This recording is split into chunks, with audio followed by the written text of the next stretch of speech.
The stagecoach lurched to a stop in front of the weathered saloon, and Catherine Morgan pressed her gloved hand against the window, her heart hammering so hard she feared it might crack her ribs open. Through the dust-caked glass, she could see him, the man whose letters had been her lifeline these past 3 months, standing with his hat in his hands and his broad shoulders squared against the harsh Montana sun. It was June 1882, and she had just run 2,000 miles from her past, praying the man waiting for her would not look too closely at the desperation in her eyes. The driver opened the door and offered his hand. Catherine took a breath that tasted of alkali and sage, smoothed her travel-stained skirts, and stepped down onto the packed earth of Copper Ridge. The town was smaller than she had imagined, just a single rutted street lined with false-fronted buildings that seemed to lean into each other for support against the wind that swept down from the mountains. But she barely noticed the town because James Hartley was walking toward her, and suddenly all the careful lies she had rehearsed flew out of her head like startled birds. "Miss Morgan," he said, and his voice was deeper than she had imagined from his letters, warm as whiskey and just as intoxicating. "I hope the journey was not too difficult, Mr. Hartley." She extended her hand, and when he took it, his palm was calloused and warm, the hand of a man who knew honest work. He was taller than she expected, with sun-weathered skin and eyes the color of creek water in summer, green-brown and clear. There were lines at the corners of those eyes that deepened when he smiled, and she guessed him to be about 30, maybe a year or two older. He was handsome in the way working men were handsome, all lean muscle and quiet strength, nothing soft about him except maybe that smile.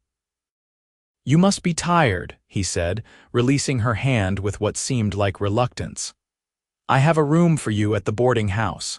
Mrs. Patterson runs a respectable place. I thought you might want a few days to rest before we make any decisions that cannot be unmade."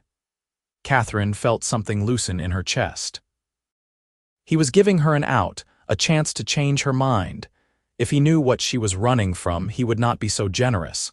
"That is very kind of you." He collected her trunk from the driver, shouldering it as though it weighed nothing, and led her down the street. People watched from doorways and windows, their curiosity naked and unashamed. A mail-order bride was news in a town like this, entertainment to break up the monotony of hard days and harder nights. The boarding house was a 2-story structure with a wide porch and lace curtains in the windows. Mrs. Patterson turned out to be a round woman with steel-gray hair and shrewd eyes that took in everything about Catherine in one sweeping glance. "So you are the one," she said, and it was not quite a question.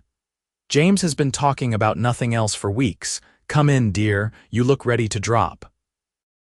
The room was small but clean, with a narrow bed covered in a wedding ring quilt and a washstand in the corner. James set her trunk down gently and backed toward the door, suddenly awkward in the enclosed space. "I will let you rest. There is a church social tomorrow evening. I thought we might go together, let folks meet you properly." "I would like that," Catherine said, and meant it, which surprised her. She had expected this to be a business arrangement, a transaction born of mutual need. She had not expected to feel this flutter of something warm and promising in her stomach when he looked at her. After he left, she sat on the edge of the bed and let herself shake. She had made it this far, but the past was not something you could outrun forever. In her reticule, folded small and hidden in the lining, was the letter from her brother-in-law's lawyer. The debt was real, crushing, impossible. $4,000 that her late husband had borrowed and gambled away before a horse kicked him in the head and left her a widow at 23. The moneylender wanted his payment, and he was not the kind of man who accepted excuses. She had 3 months, maybe 4 if she was lucky, before they found her here. And then what? James seemed like a good man, but no man wanted to start a marriage saddled with that kind of debt. She should tell him now, before things went any further, before she hurt him. But the words stuck in her throat like fish bones, sharp and choking. That night, she lay awake listening to the unfamiliar sounds of the Montana frontier, the yip of coyotes in the hills, the creak of the building settling, the low voices of men passing on the street below. She thought about the letters James had written, careful and sincere, describing his ranch and his hopes for the future. He had been honest with her. He wanted a wife, a partner, someone to build a life with. He had a small spread 10 miles outside of town, ran cattle and horses, did well enough to support a family. He was lonely. He wanted children someday, a home filled with warmth and laughter. And what had she offered him in return? A pretty lie, a false smile, a heart too bruised to trust that anything good could last. The church social was held in a field behind the whitewashed church, long tables set up under cottonwood trees strung with paper lanterns. The whole town seemed to have turned out, women in their best calico dresses, men in clean shirts and string ties, children racing between the tables in a game of tag. James introduced her to what felt like 100 people, names and faces blurring together until her cheeks ached from smiling. But there were a few who stood out. Thomas Garrett, who owned the general store and looked at James with something like envy. Sarah Reeves, a pretty blonde who had clearly set her cap for James and was not pleased to see Catherine on his arm. And there was John Brennan, a rancher with cold eyes and a reputation for ruthlessness, who shook her hand and held it a moment too long. "So you are Hartley's mail-order bride," he said, his smile not reaching those cold eyes. "Brave of you to come all this way to marry a stranger." "Or desperate," Catherine said before she could stop herself, and his smile widened. "Honest, I like that. Most women are nothing but pretty lies and Sunday manners." He finally released her hand. "If things do not work out with Hartley, you let me know. I could use a woman with some steel in her spine." James appeared at her elbow, his jaw tight. "Brennan. Hartley." The rancher tipped his hat and walked away, leaving tension crackling in the air like lightning before a storm. "Do not pay him any mind," James said quietly. "John thinks everything worth having is for sale." "And I am not," Catherine said, surprising herself with the fierceness in her voice. James looked at her then, really looked at her, and something shifted in his expression. "No, you are not, and anyone who thinks otherwise will answer to me." The evening passed in a blur of food and music and conversation. James was easy to be with, she discovered. He had a dry sense of humor, and a way of listening that made her feel like what she said actually mattered. When the fiddler struck up a waltz, he asked her to dance, and she found herself in his arms, moving across the grass under the darkening sky. "I want you to know," he said as they turned, "that I do not expect anything from you that you are not ready to give. I know this is strange, getting to know each other this way. We can take our time." Catherine stumbled, and his arm tightened around her waist, steadying her. She looked up into his face and saw only kindness there, patience, and something that might have been hope. The lie sat on her tongue, heavy as stone. Tell him, her conscience screamed. Tell him now before it is too late. "James, there is something I need to tell you." "All right." He guided her to the edge of the dance floor, away from curious eyes and ears. They stood under a cottonwood tree, the lantern light painting shadows across his face. Catherine twisted her hands together, her mouth dry. "I was not entirely honest in my letters about why I wanted to leave Philadelphia." His expression did not change. "Go on." "My husband, he died 18 months ago, a riding accident. But before he died, he borrowed money from some very dangerous men, a lot of money. $4,000. And now they want me to pay it back." The words came tumbling out now, a confession that could not be stopped. "I have been running for 6 months. I thought if I could get far enough away, start over somewhere new, maybe they would not find me. But that was stupid. They always find you eventually. People like that, they do not just forgive debts. She forced herself to meet his eyes, to see the disappointment there, the anger at being deceived. I should have told you before I came. It was not fair to you. If you want me to leave, I understand. I can take the stage back east in the morning. For a long moment, James said nothing. He looked past her, out at the mountains rising dark against the star-filled sky. Then he took off his hat and ran a hand through his hair, a gesture she was coming to recognize as meaning he was thinking hard about something. $4,000, he said finally. That is a considerable sum. I know, I am sorry. I should not have come here, should not have let you think I was someone I am not. The tears she had been holding back for months finally spilled over, hot tracks down her cheeks. I am just so tired of running. I am tired of being afraid. James reached out and thumbed away her tears with a gentleness that broke something inside her. Hey now, none of that. Let me think for a minute. He put his hat back on and looked at her with those creekwater eyes, and she saw something there that made her breath catch. I have been saving for 5 years, he said slowly. Building up the ranch, putting aside money for the future. I have about $6,000 in the bank in Helena. Catherine shook her head violently. No, absolutely not. I did not tell you this so you would feel obligated to help me. I told you because you deserve to know the truth before we go any further. I know that. He caught her hands, stilling their frantic movement. But here is the thing, Catherine. I asked you to come here because I wanted a partner, someone to build a life with. And partners help each other when there is trouble. We are not even married, she protested weakly. Not yet, but I am hoping we will be. His smile was crooked, boyish. Unless you have decided you cannot stand the sight of me. A laugh bubbled up through her tears, half hysterical. You are insane. You do not even really know me. I know you are brave enough to travel 2,000 miles alone. I know you are honest enough to tell me the truth when you could have kept lying. I know you have been carrying this burden by yourself for too long. He squeezed her hands. Let me help. Let me pay off this debt and then we can start fresh, both of us.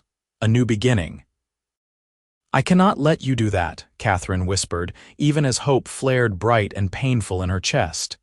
You are not letting me do anything. I am choosing to do it. There is a difference. He pulled her closer, his voice dropping low and urgent. Listen to me. I have been alone for a long time. I built a good ranch, made something of myself, but it has all felt kind of hollow without someone to share it with. When I got your first letter, something in it just spoke to me. The way you wrote about wanting a fresh start, about believing people deserve second chances, I have been thinking about that a lot. James. His name was a plea, a prayer. Marry me, he said. Not because you feel obligated or grateful, but because you want to see where this could go. We will pay off your debt together, and then we will start building our life. No more running. No more looking over your shoulder, just us and the future. Catherine searched his face for any sign of doubt or hesitation and found none. He meant it. This man she barely knew was offering her not just escape but redemption. Why would you do this for me? Because I think maybe you are the person I have been waiting for, he said simply. And because everyone deserves a chance to start over. She stood on her toes and kissed him, a brief press of lips that tasted of salt and hope and the beginning of something that might turn out to be love. When she pulled back, he was smiling. Is that a yes? Yes, she said, and this time when she said it, she meant it with her whole heart. Yes, I will marry you. They were wed 3 days later in the small church with Mrs. Patterson and Thomas Garrett standing as witnesses. Catherine wore a simple blue dress that Mrs. Patterson had helped her alter, and James wore a new suit that made him look stiff and uncomfortable until she smiled at him, and his shoulders relaxed. The preacher's words washed over her in a solemn cadence, and when James slipped the gold band on her finger, she felt the weight of it like a promise. The next morning, they took the stage to Helena. It was a 2-day journey through country so beautiful it made Catherine's throat ache, mountains rising on either side of the narrow road, valleys thick with pine and spruce, rivers running fast and clear with snowmelt. James pointed out landmarks and told her stories about the land, about the bears and mountain lions and the winter that had come early in '78 and killed half the cattle in the territory. "It is a hard place," he said as they rattled through a mountain pass, "but it is an honest place. The land does not lie to you. It tells you straight up what it expects, and if you meet it, it will take care of you. And if you do not meet it, then it will kill you." He said it matter-of-factly without drama. But that is true of a lot of things. In Helena, they went straight to the bank. James withdrew $4,000 in cash, more money than Catherine had ever seen in one place. He packed it carefully in his saddlebag, and they found a telegraph office. "Send a wire to your brother-in-law's lawyer," James said. "Tell him to meet us in Billings in 1 week with proof of the debt. We will settle this face to face." Catherine's hands shook as she composed the telegram. She had never imagined confronting them, had only ever thought about running. But James was right. The only way to truly be free was to face this head-on and end it. They spent that night in a hotel, a real hotel with wallpaper and a dining room that served roast beef and potatoes. It was the first night of their marriage, and Catherine was suddenly, painfully aware that they were strangers who had promised to spend the rest of their lives together. James seemed to sense her nervousness. "I got us 2 rooms," he said as they climbed the stairs. "I meant what I said about taking our time." Relief and something that might have been disappointment warred in Catherine's chest. "You did not have to do that. I know, but I wanted you to feel safe." He stopped outside her door and took her hand, pressing a kiss to her knuckles. "Good night, Catherine. Sleep well." She watched him walk down the hall to his own room, and then she let herself into hers and sat on the edge of the bed, trying to sort through the tangle of emotions in her chest. She had married a man she barely knew. He had paid off her debt without hesitation. And instead of demanding something in return, he had given her space, respect, kindness. She had not expected kindness. The week they spent traveling to Billings was a revelation.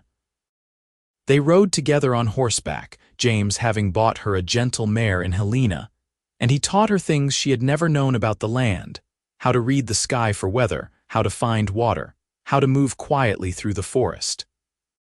He was a patient teacher, never mocking her city ignorance, always encouraging, and they talked about everything and nothing. He told her about growing up on a farm in Missouri, about coming west after his parents died of fever, about building his ranch from nothing.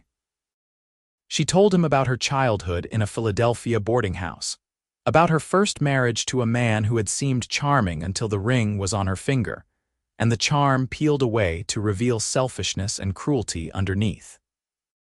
"He never hit me," she said one evening as they sat by their campfire, stars wheeling overhead. "But there are other ways to hurt someone, ways that do not leave bruises." James poked at the fire with a stick, his face shadowed. "I am not him. I know," and she did know with a certainty that surprised her, "you are nothing like him." "I am not a perfect man, Catherine. I have a temper, though I try to keep it in check. I can be stubborn. I work too hard sometimes and forget to come in for supper. But I will never make you feel small. I will never use my size or my strength to frighten you, and I will never, ever raise a hand to you. That is a promise." She reached across the fire and took his hand, lacing her fingers through his. "I believe you." That night, when they rolled out their bedrolls on opposite sides of the fire, the distance between them felt like a living thing, something she wanted to cross but did not quite know how. She lay awake, listening to his breathing, and wondered if he was awake too, thinking the same thoughts. Billings was a boom town, all noise and energy and raw ambition. They checked into a hotel and waited. The lawyer arrived the next day, a thin man in a dusty suit with the look of someone who had traveled far and fast. And with him came someone Catherine had hoped never to see again, Marcus Vale, the moneylender himself. He was a big man with soft hands and hard eyes, the kind of man who smiled while he hurt you. "Mrs. Dawson," he said, using her first husband's name, "you led us on quite a chase." "It is Mrs. Hartley now," James said, stepping forward. His voice was quiet, but there was steel underneath. "And you will address my wife with respect." Vale's eyebrows rose. "Got yourself a new husband. How convenient. Is he the one paying off dead Thomas's debts?" "I am," James said. "And then you are going to leave her alone, permanently." They met in the lawyer's office, a cramped room that smelled of dust and old paper.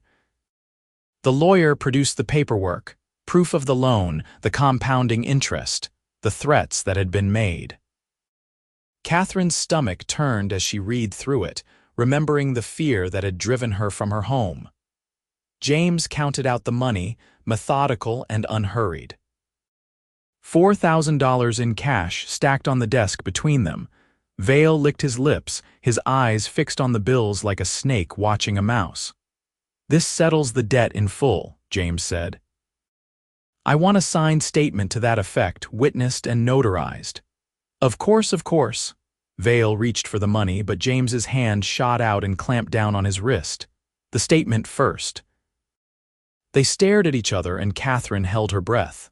Then Vale smiled, showing too many teeth, and pulled his hand back. "You have nerve, Cowboy, I will give you that." The lawyer prepared the document, and Vale signed with a flourish. The notary stamped it, and James carefully folded the paper and tucked it into his jacket. Only then did he release the money. "If I hear that you or anyone working for you has come near my wife again," James said, his voice still quiet, still deadly, "I will come looking for you. And you will not like what happens when I find you." Vale stood, pocketing the cash. "No need for threats. Business is business. The debt is settled." He looked at Catherine, and his smile turned cruel. "You always were more trouble than you were worth. Thomas said so himself." James took a step forward, but Catherine put a hand on his arm, stopping him. "He was wrong," she said, lifting her chin. "I am worth more than either of you could ever understand." They walked out of that office into the bright Montana sunshine, and Catherine felt like she could breathe fully for the first time in a year. It was done. Finished. She was free. James pulled her into an alley between two buildings and kissed her, hard and thorough and claiming. When he finally pulled back, they were both breathing hard. "That was amazing," he said, a grin splitting his face. "Did you see his face when you said that?" Catherine laughed, giddy with relief and joy and something deeper that was taking root in her chest. "I cannot believe we did it. I am free. I am actually free." "We did it," James corrected. He cupped her face in his hands, his thumbs stroking her cheekbones. "You are not alone anymore, Catherine. You are never going to be alone again." She kissed him again, pouring everything she could not yet say into it, all the gratitude and hope and the beginning of love. When they finally pulled apart, his eyes had gone dark, and she could feel the tremor in his hands. "We should get back to the hotel," he said, his voice rough. "Yes," she agreed, "we should." They barely made it to their room before they were reaching for each other again. James locked the door and turned to her, suddenly uncertain. "Are you sure? We do not have to rush anything." "I am sure," Catherine said, and she was. She wanted this, wanted him, wanted to seal this new beginning with something more than words. "I am your wife, and I want to be your wife in every way." He crossed to her in 2 strides and pulled her into his arms, and this time when he kissed her, there was nothing held back. They learned each other slowly, carefully, shedding clothes and inhibitions in equal measure. He was gentle with her, patient, asking with his hands and his mouth what she liked, what made her gasp and arch into his touch. When they finally came together, it was nothing like Catherine's first marriage. There was no awkwardness, no shame, no sense of duty or obligation. There was only connection, a joining that felt like coming home to a place she had never been before. And when it was over, James held her close, his heartbeat steady under her ear, and whispered, "I think I am falling in love with you." Catherine closed her eyes and felt tears slide down her cheeks. "I think I am falling in love with you too." The journey back to Copper Ridge took another week. They stopped in Helena to send word ahead that they were coming, and they traveled slowly, in no rush to return to reality. These were their honeymoon days, stolen time when it was just the two of them and the wide-open country. James taught her to shoot, setting up cans on fence posts and standing behind her, his arms around her as he showed her how to sight down the barrel. "You need to know how to protect yourself out here," he said. "I will not always be around." "Where are you going?" she asked, alarmed. "Nowhere, but accidents happen. Animals come around. I need to know you can take care of yourself if you have to." By the time they reached Copper Ridge, Catherine could hit a target 3 times out of 5, and James declared her a decent shot for a city girl. She swatted his arm, and he caught her hand and pulled her close for a kiss that turned into something more, right there in the tall grass with the sun beating down and the mountains watching. The ranch was everything James had described in his letters and more. It sat in a valley between 2 ridges, a sturdy log house with a wide porch and a view that stretched for miles. There were barns and corrals, a bunkhouse for the hands he hired during roundup, a chicken coop, and a vegetable garden that had gone to weeds in his absence. "It is not much," James said, suddenly nervous as he helped her down from her horse, "but it is solid and it is ours." "It is perfect," Catherine said, and meant it. She could see their life here, could imagine children playing in the yard, meals cooked in that kitchen, nights spent sitting on that porch watching the stars come out. They settled into married life with surprising ease. Catherine threw herself into making the house a home, cleaning and cooking and learning the rhythms of ranch life. She discovered she liked the physical work, the way her body grew stronger, the satisfaction of a job well done. James was gone most days, working cattle or mending fences or dealing with the 100 tasks that came with running a ranch, but he always came home for supper, and the evenings were theirs. They talked about everything, their hopes for the ranch, where they wanted to be in 5 years, in 10. The children they wanted, though James was careful to say they should wait a bit, make sure she was settled before adding that responsibility. The changes they wanted to make to the house, a bigger kitchen, maybe a second story someday. And slowly, carefully, they fell deeper in love. It was not the wild, passionate romance of novels. It was something quieter, more solid, built on mutual respect and growing affection and the daily choice to show up for each other. When Catherine woke in the night from a nightmare about Vale finding her, James was there to hold her and remind her she was safe. When James came in exhausted from a day of backbreaking labor, Catherine had hot food waiting and a smile that made him feel like the luckiest man alive. By the time autumn painted the mountains in gold and crimson, they had found a rhythm that felt like it had always existed. And then one morning, Catherine woke up feeling queasy, and she knew. She waited another week to be sure before telling James.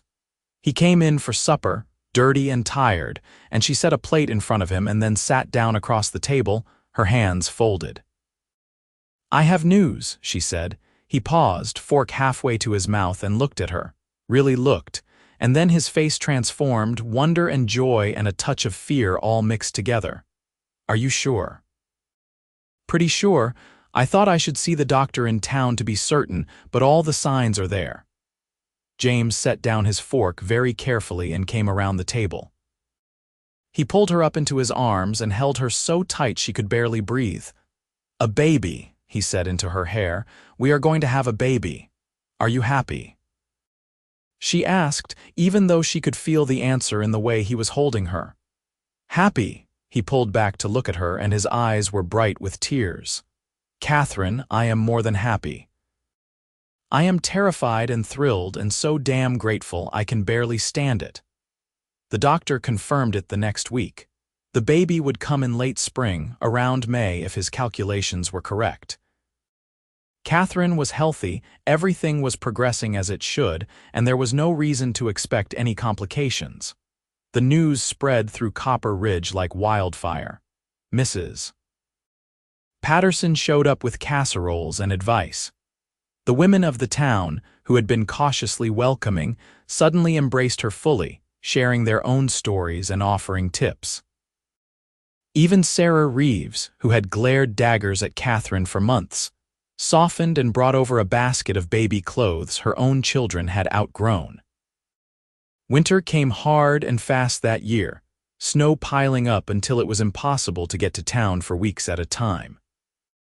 Catherine learned what it meant to be isolated, to depend entirely on the supplies they had laid in and their own resourcefulness. But she also learned the beauty of those long winter nights, sitting by the fire with James, his hand on her growing belly, feeling their child move and kick. "What should we name him?" James asked one night, his voice drowsy with contentment. "What makes you think it is a boy?" Catherine teased. "Just a feeling. But if it is a girl, I suppose we will love her just as much." They debated names, discarding some as too fancy, others as too plain. Finally, they settled on Samuel for a boy, after James's father, and Rose for a girl, after Catherine's mother who had died when she was young. The winter seemed endless, but finally, in late March, the snow began to melt, and the world turned from white to brown to green seemingly overnight. Catherine was huge by then, uncomfortable and waddling and impatient for the baby to arrive. James hovered anxiously, driving her crazy with his concern until she finally sent him out to work and told him not to come back until he had remembered she was not made of glass. He returned that evening with wildflowers he had found blooming in a sheltered valley, and she forgave him immediately. The baby came on a warm May evening, just as the sun was setting. Mrs. Patterson and the doctor were there, and James paced in the kitchen, wearing a hole in the floorboards until the doctor finally called him in. "You have a son," he said, and James burst into the bedroom to find Catherine exhausted and radiant, holding a tiny bundle wrapped in a blanket. "Samuel," she said, smiling up at him. "Come meet your son." James took the baby with shaking hands, staring down at the small red face, the tiny fingers that gripped his thumb with surprising strength. "He is perfect," he whispered. "You are perfect. I love you so much." "I love you too," Catherine said, and in that moment, everything that had come before, all the pain and fear and running, felt worth it because it had led her here, to this man and this child and this life. Samuel was a good baby, as babies went. He slept in stretches long enough that Catherine could catch her breath, and he took to nursing easily. James was besotted, carrying the boy around the ranch in a sling Catherine had made, pointing out the horses and cattle and explaining the workings of the ranch as though his son could understand. "You are talking to him about herd rotation," Catherine said one afternoon, watching them from the porch. "He is 3 months old." "He is learning," James said seriously, but his eyes were laughing. "It is never too early to understand the land." That first year with Samuel passed in a blur of sleepless nights and small miracles, first smiles and first teeth, and the slow transformation from helpless infant to curious baby. And through it all, Catherine and James grew closer, their love deepening from attraction and affection into something bone-deep and unshakable. On their second anniversary, James gave her a locket with a tiny picture of Samuel inside, and she gave him a new rifle, the finest she could afford from the catalog. They stood on their porch in the summer twilight, watching Samuel toddle around the yard chasing chickens, and James pulled her close. "Do you ever regret it?" he asked. "Coming here, marrying a stranger, taking such a leap." Catherine thought about the girl who had stepped off that stagecoach 2 years ago, desperate and afraid and carrying secrets that weighed more than her trunk. She thought about the moment she had confessed her truth and the impossible generosity of his response. She thought about every day since, the hard work and the laughter and the slowly building trust that had turned into love. "Not for a single second," she said. "You gave me back my life, James. You gave me a home and a family and a future. How could I regret that?" "I think you have it backwards," he said, pressing a kiss to her temple. "You are the one who gave me those things. I was just existing before you came. Now I am living." They had 2 more children over the next 4 years, a daughter they named Rose and another son they called Daniel. The house got louder and messier, and more full of love than Catherine had ever imagined possible. James expanded the ranch, buying up adjacent land when it became available, building a reputation as a fair man and a good neighbor. Catherine became a fixture in Copper Ridge society, serving on the church committee and helping to start a school. She never forgot where she had come from, the fear that had chased her west, and she made it her mission to help other women who found themselves in trouble, offering a safe place and a listening ear without judgment. And through it all, she and James loved each other with a constancy that amazed them both. They had their disagreements, of course. He could be stubborn and she could be prideful, and sometimes they said things in the heat of the moment that they had to apologize for later. But they always apologized. They always talked it through, and they always made sure to tell each other they loved each other before sleep. 10 years after Catherine stepped off that stagecoach, they stood on their porch watching the sun set over the mountains. Samuel was 12 now, tall and lanky and already showing signs of becoming the man he would be. Rose was 8, wild and fearless and completely wrapped around her father's heart. Daniel was 6, quieter than his siblings but with a mind like a steel trap and a gift for working with animals. "Do you remember the first day we met?" Catherine asked, leaning into James's warmth. "Every detail," he said. "You looked like you were going to faint or run and I could not figure out which. I was terrified. I thought you would see right through me, see all the mess I was bringing with me." "I did see it," James said. "I saw a woman who had been through hell and was still standing. I saw courage and strength, and something that made me think maybe I had a chance at happiness after all." Catherine turned in his arms to face him. His hair was graying at the temples now, and there were deeper lines around his eyes, but he was still the most handsome man she had ever seen. "You saved my life." "No," he said firmly.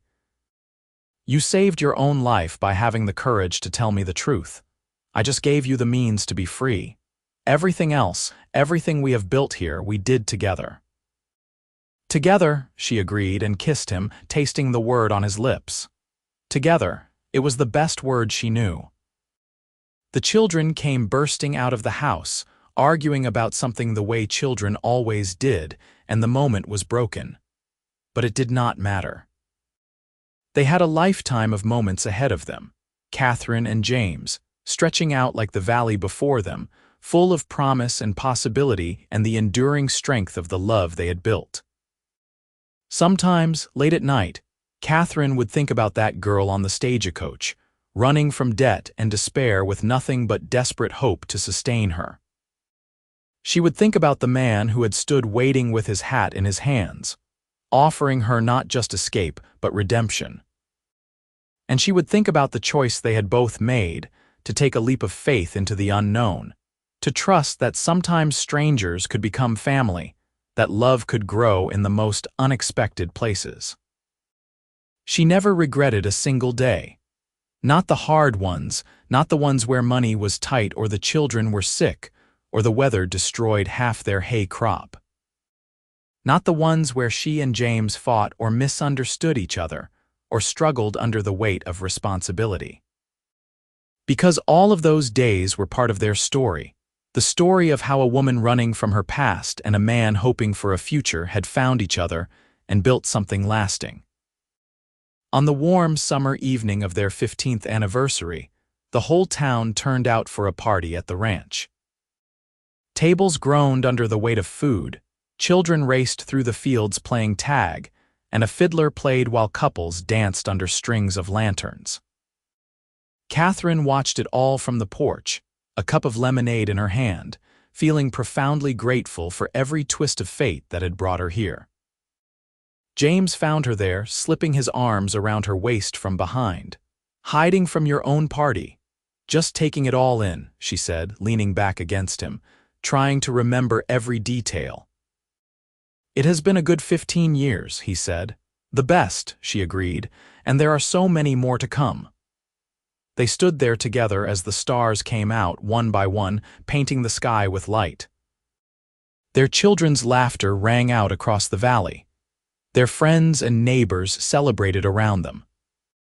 And in that moment, everything was exactly as it should be, exactly as they had hoped it could be when they took that first leap of faith into each other's arms. Years later, when their children were grown and starting families of their own, Catherine and James would sit on that same porch in the evenings, holding hands and watching the sun set. They would tell stories about the early days, about the journey that had brought them together, about the love they had built through years of choosing each other every single day. And they would agree always that the best decision either of them had ever made was that moment of honesty, that confession of truth, and the impossible generosity of starting new. Together, they had built a life richer than either had dreamed possible. Together, they had found home. In the end, that was what mattered most. Not the debt that had been paid or the distance that had been traveled, but the simple, profound truth that they had found each other. That they had been brave enough to take a chance. That they had loved each other through everything life threw at them and come out stronger on the other side. The ranch prospered. The children grew strong and happy. The love between Catherine and James deepened with each passing year, seasoned by time and trial into something unbreakable. And when they were old and gray, sitting on their porch with grandchildren playing in the yard, they could look back on their life together and know with absolute certainty that they had gotten everything right that mattered. It had all started with a desperate woman on a stagecoach and a lonely man with a generous heart. It had started with a confession and an act of grace. And it had grown into something beautiful, something lasting, something that proved that second chances were real and love could heal even the deepest wounds. Catherine Morgan had run from debt and found freedom. James Hartley had hoped for a partner and found his soulmate. And together, they had built a life that was testament to the power of honesty, the gift of forgiveness, and the enduring strength of love. Their story became legend in Copper Ridge, passed down through generations. The tale of the mail-order bride who confessed her secret and the cowboy who paid her debt and told her to start new. People told it at weddings and to young couples just starting out, a reminder that love built on truth and generosity could weather any storm. But for Catherine and James, it was never a legend. It was simply their life, the greatest adventure they had ever known, and the love story that had saved them both. And as they sat together in the twilight of their years, hands still entwined, they knew that every trial, every hardship, every moment of fear had been worth it, because they had found each other. Because they had been brave enough to start new, and because love, real love, was always worth the risk.